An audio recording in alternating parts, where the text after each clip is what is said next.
दोस्तों, मैं काफ़ी सालों से आईफ़ोन यूज़ कर रहा था एज़ माय डेली ड्राइवर, लेकिन हाल ही में मैंने स्विच किया है from iPhone to Samsung Galaxy Z Fold 7।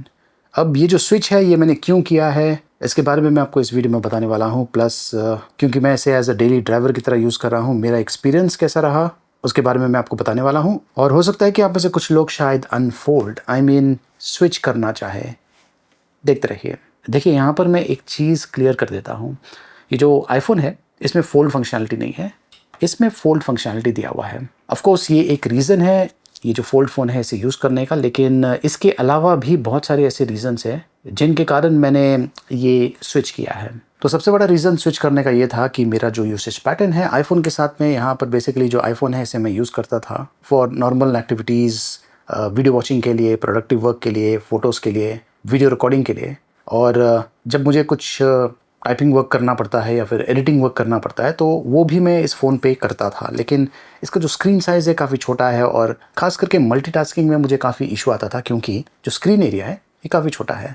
और एक बार आप एप्पल के इकोसिस्टम में आ जाते हैं तो उसके बाद में आप जो एप्पल के अन्य डिवाइसेस है उन्हें भी ख़रीदना शुरू करते हैं। तो मैंने ये जो आईफ़ोन है इसके साथ में आईपैड भी ख़रीदा था। तो आईपैड पर मैं ज़्यादा करके जो बड़े काम है वो कर रहा था एंड इस पर छोटे काम, क्योंकि इसका जो स्क्रीन है छोटा है। और जब कभी मैं ट्रैवलिंग करता तो दोनों डिवाइसेस मतलब कि iPhone as well as iPad दोनों को लेके जाता। लेकिन सैमसंग गैलेक्सी Z Fold 7 आने के बाद मुझे ऐसा महसूस हुआ कि ये जो डिवाइस है ये दोनों को रिप्लेस कर सकता है, मतलब कि आईफोन को एज़ वेल एज़ आईपैड को, क्योंकि इसे मैं एज़ अ नॉर्मल फ़ोन की तरह यूज़ कर सकता हूँ और इसे अनफोल्ड करके एज़ अ टैबलेट की तरह भी यूज़ कर सकता हूँ। ऑफ़ कोर्स जो टैबलेट का साइज़ है ये छोटा है बट मोर देन सफिशिएंट है, मल्टीटास्किंग के लिए एकदम परफेक्ट है। इन केस मुझे मल्टीटास्किंग करना है तो बड़ा जो स्क्रीन है इसे मैं यूज़ कर सकता हूँ, एंड इन केस मुझे फ़ोन को एज़ अ नॉर्मल फ़ोन की तरह यूज़ करना है तो ये ऑप्शन भी अवेलेबल है। तो ये जो डिवाइस है मुझे 2 फंक्शनैलिटी दे रहा है, as a phone and as a tablet, मतलब कि आईफ़ोन एंड आईपैड। इसकी बेसिकली मुझे ज़रूरत नहीं है। End of course content watching के लिए आईफ़ोन अच्छा है, बड़ा स्क्रीन मुझे अगर चाहिए तो आईपैड। बट यहाँ पर एक ही फ़ोन पर मुझे दोनों ऑप्शंस मिल जाते हैं, तो ये एक रीज़न था स्विच करने का। लेकिन जो रियल गेम चेंजर था वो है सैमसंग वन UI, जो कि गूगल जेमिनी के साथ में डीपली इंटीग्रेटेड है। ये एक नॉर्मल असिस्टेंट नहीं है बल्कि personal, productive and creative partner है। लेट्स बी ऑनेस्ट, ये जो सैमसंग गैलेक्सी Z Fold 7 है ये सस्ता नहीं है, बट देन ये 2 डिवाइसेस का काम करता है, मतलब कि tablet as well as phone का। जस्ट इमेजिन कि जब कभी मुझे ट्रैवलिंग करना है तो मैं ये एक फ़ोन को लेके जा सकता हूँ, क्योंकि इसमें दोनों फंक्शनैलिटी है, tablet as well as phone. अगर मैं चाहूँ तो जो लैपटॉप है उसे लेके जा सकता हूँ। इन केस मुझे लगता है कि लैपटॉप का रिक्वायरमेंट नहीं है तो वो मैं स्किप करता हूँ। ये जो फ़ोन है मोर देन सफिशिएंट है मेरा जो यूसेज पैटर्न है उसके लिए। और इमेजिन कीजिए आईफ़ोन, इसके साथ में आईपैड, तो 2 डिवाइसेस हो गया, प्लस इनका जो डायमेंशंस है ये भी काफ़ी अलग है, एंड एक्स्ट्रा स्पेस जो कि सैमसंग गैलेक्सी फोल्ड काफ़ी हद तक जो स्पेस है इसे कम करता है। एज अ प्रोफेशनल मैं ऑलवेज चाहूँगा कि लाइटर ट्रैवल करूँ और जितना कम डिवाइसेस होगा उतना बढ़िया, बट जो डिवाइस है ये पावरफुल होना चाहिए। मेरा जो काम है वो रुकना नहीं चाहिए। तो ये टाइम, स्पेस और मनी को भी सेव करता है लॉन्ग रन में। जैसे कि मैंने कहा इसका जो प्राइसिंग है ऑन दी हायर साइड है, बट इसे as a long term investment की तरह आप अगर कंसिडर करें तो डेफिनेटली ये एक बढ़िया इन्वेस्टमेंट होगा। अब यहाँ पर ये काफ़ी इंटरेस्टिंग हो जाता है। इसका हार्डवेयर वैसे तो पावरफुल है, बट इसमें जो AI यूज़ किया गया है माइंड ब्लोइंग है। सबसे पहले बात करें जेमिनी लाइव की। इसे यूज़ करके आप जेमिनी के साथ में इंटरेक्शन कर पाएंगे किसी भी एप्लीकेशन में। फॉर एग्जांपल आर्टिकल्स अगर आप रीड कर रहे हैं उसका समरी आपको दे सकता है। आप किसी भी एप्लीकेशन से इसे एक्सेस कर सकते हैं। शेयर स्क्रीन का ऑप्शन दिया हुआ है, या फिर आप जो कैमरा है उसका एक्सेस दे सकते हैं। ये कौन सा रोबोट है? ये टैंजिबल फ्यूचर का ए लुई रोबोट है। क्या आप इसके बारे में कुछ और जानना चाहते हैं? Which is this film? That's from Terminator 2 Judgment Day. It's a classic action movie. Have you seen it? और नाउ ब्रीफ का भी ऑप्शन दिया हुआ है। तो एवरी मॉर्निंग आपको एक समरी मिल जाएगा, न्यूज़ के बारे में जानकारी, स्टॉक्स के बारे में जानकारी, आपका जो मीटिंग शेड्यूल्स होगा उसके बारे में। तो ये आपको हमेशा अपडेटेड रखने वाला है। राइटिंग असिस्ट का भी ऑप्शन दिया हुआ है, तो अगर आप कोई ईमेल ड्राफ्ट कर रहे हैं या कुछ चीज़ लिख रहे हैं तो जो AI है वो ऑटोमेटिकली आपने जो कंटेंट टाइप किया है उसे सही तरीके से कंपोज करके देने वाला है। इससे आपका जो काम है काफ़ी आसान हो जाता है और आप दूसरे काम में कॉन्सेंट्रेट कर पाएंगे।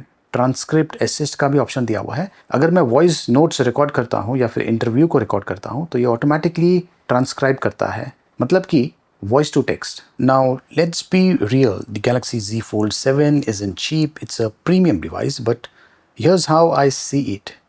इसे ट्रांसक्राइब करते हैं और ये देखिए वॉइस टू टेक्स्ट ईजिली आपको मिल जाएगा।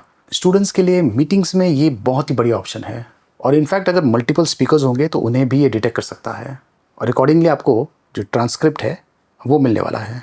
किस स्पीकर ने कब क्या कहा था, very interesting, very useful feature. फिर है सर्कल टू सर्च, ये एक कॉमन फीचर है बट ये काफ़ी बढ़िया तरीके से काम करता है। इनफैक्ट इवन म्यूज़िक में आप इसे सर्च कर पाएंगे। इनफैक्ट फ़ोन नंबर्स उसे भी ये इंस्टेंटली सर्च कर सकता है। तो एज अ क्रिएटर ये जो टूल्स हैं ये मुझे काफ़ी हेल्प करते हैं, और ख़ास करके क्योंकि मैं ज़्यादा वीडियोस बनाता हूँ, फ़ोटो शूट करता हूँ, तो वहाँ पर भी बहुत सारे AI फीचर्स दिया हुआ है। Photo assist with generative edits, तो यहाँ पर मैं इजीली जो ऑब्जेक्ट्स है इसे रिमूव कर सकता हूँ, रीसाइज कर सकता हूँ, मूव कर सकता हूँ, और प्रो लेवल फ़ोटो एडिटिंग मैं सेकेंड्स में कंप्लीट कर सकता हूँ। एंड बेस्ट चीज़ ये है कि अगर मैं इसे एप्पल के साथ में कंपैरिजन करूँ, एप्पल में भी एप्पल इंटेलिजेंस आ चुका है बट वो इतना इंटेलिजेंट नहीं है। खास करके अगर मैं जनरेटिव एडिट की बात करूं तो ये देखिए जो शॉट है, मैंने दोनों ही डिवाइसेस से सेम टाइप का शॉट शूट किया है, और देख सकते हैं कि सैमसंग गैलेक्सी Z Fold 7 कितना बढ़िया तरीके से जनरेटिव एडिट कर पा रहा है। जनरेटिव एडिट मतलब कि यहाँ पर मैं जो ऑब्जेक्ट है जो कि मैंने मेरे फेस पर रखा हुआ है, half the face in fact cover हो चुका है, और जनरेटिव एडिट के ज़रिए सैमसंग बहुत ही इंटेलिजेंटली मेरे फेस को इसने रिक्रिएट किया है और जो ऑब्जेक्ट है उसे रिमूव किया है। अब यही सेम चीज़ एप्पल के डिवाइसेस पर बिल्कुल भी सही तरीके से काम नहीं कर रहा है, तो ये भी एक बहुत बड़ा रीज़न था स्विच करने का।